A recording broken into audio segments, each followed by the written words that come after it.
కార్తీక దీపం episode number 99 review. శౌర్య కార్తీక్ కోసం రోడ్లంటా వెతుకుతూ ఏడుస్తూ ఉంటుంది. కార్తీక్ ఎప్పుడు కనిపిస్తావు నువ్వు అని. అప్పుడు కడియం తాత ఉంటాడు కదా, కడియం బాబాయ్ తను చూస్తాడు. అయ్యో దీపమ్మ కూతురులాగా ఉంది అనేసి వచ్చి శౌర్య ఎక్కడున్నావేమంటమ్మా అని అడుగుతాడు. నేను కార్తీక్ కోసం వెతుకుతున్నానంటే, లేదా అమ్మ అక్కడ భయపడుతుందిరా ఇంటికి వెళ్దామంటాడు. లేదు నేను కార్తీక్‌ని చూడాలి, కార్తీక్ వాళ్ళ ఇంటికి వెళ్ళాలి అంటుంది. ఇప్పుడు కడియం బాబాయ్ అయ్యో కార్తీక్ బాబు ఇప్పుడు ఎక్కడున్నాలో ఎలా కలుసుకోవాలి అనుకుంటూ ఉంటాడు. అంతలో కార్తీక్ వాళ్ళ అత్తను కలవడానికి వస్తాడు కదా, అప్పుడు తను ఫ్రెండ్స్‌ని కూడా పంపించేసి వచ్చేస్తుందనమాట జ్యోత్స్న లోపలికి. కాఫీ తీసుకొని వస్తుంది. నాకు కాఫీ వద్దు, నేను అత్తతో మాట్లాడాలంటే, అమ్మ బయటికి వెళ్ళింది వస్తుందిలే బావ, ఈ లోపల మనం మాట్లాడుకుందాం అంటుంది. అవసరం లేదు, నేను లాన్‌లో వెయిట్ చేస్తాను అంటాడు. ఏంటి బాబా ఎవరైనా పెళ్లి ఫిక్స్ అయిందంటే షాపింగ్‌కు షికార్లకు తిరుగుతూ ఉంటారు. నువ్వు మాత్రం నన్ను అవాయిడ్ చేస్తున్నావు. ఎందుకు చెప్పు, అమ్మతో ఏం మాట్లాడాలనుకుంటున్నావో చెప్పు, నాకు ఈరోజు తెలియాలి. చెప్పకపోతే నా మీద ఒట్టే అని కార్తీక్ చేయి తీసి తన తల మీద పెట్టుకొని ఒట్టేస్తుంది. సరే చెప్తాను, నువ్వు కంగారు పడకుండా వినాలి అంటాడు. సరే అంటుంది. ఈ ఎంగేజ్మెంట్ అని చెప్పబోతాడు. అంతలో కడియం బాబాయ్ ఫోన్ చేస్తాడనమాట. ఇలా అనేసి మొత్తం చెప్తాడు. పాప ఏడుస్తోంది నీకోసం అనేసి.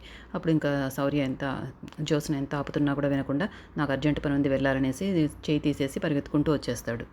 దాంతో జ్యోత్స్న బాగా హర్ట్ అవుతుంది. కార్తీక్‌ని ఫాలో అవుతూ వస్తుంది. అప్పుడు కార్తీక్ శౌర్య దగ్గరికి వస్తాడనమాట. కార్తీక్‌ని చూస్తేనే కార్తీక్ అంటూ వెంటనే హగ్ చేసుకుంటుంది శౌర్య. నువ్వు నా కోసం ఎందుకు రాలేదు, నువ్వు నాకు మంచి ఫ్రెండ్‌వి కాదు, నేను హాస్పిటల్‌లో ఉండమన్నాను కదా అంటే, నాకు మీ ఇల్లు తెలీదు అని చెప్పి ఏదో ఒకటి ఓదార్చుతాడు. నరసింహ ఇంటికి వచ్చి శౌర్య దొరికినట్టే దొరికి మాయమైపోయింది అని వాళ్ళందరికీ చెప్తాడు. కొంచెం ఓపిక పట్టవే, నీ కూతురు నీకు తెచ్చిస్తాను అంటాడు. దీప శౌర్య కోసం రోడ్డంతా వెతుకుతూనే ఉంటుంది.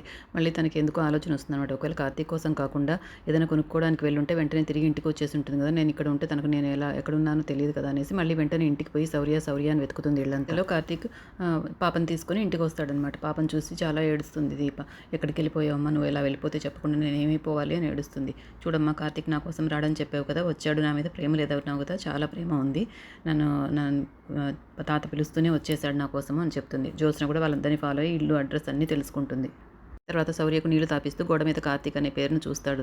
నువ్వు రాలేదు కదా, అందుకే నేను నీ పేరు రాసుకుని దాంతో మాట్లాడుతున్నాను అని చెప్తుంది శౌర్య. రెస్ట్ తీసుకో శౌర్య అని చెప్తాడు. కానీ కార్తీక్ నా గుండె ఇంకా చాలా గట్టిగా కొట్టుకుంటూనే ఉంది, మళ్ళీ ఆ బూచోడు వస్తాడా, నన్ను తీసుకెళ్తాడని అడుగుతుంది. అప్పుడు దీప అడుగుతుంది ఏం జరిగింది అని. నేను పడుకోబెట్టి దీప కార్తీక్ బయటకు వచ్చి ఏమైంది బాబు, మళ్ళీ బూచోడు అంటుంది ఏంటి అని అడుగుతుంది కార్తీక్ని. ఎలా చెప్పాలో అర్థం కావడం లేదు దీప అంటాడు. ఇంతలో ఎపిసోడ్ అయిపోతుంది.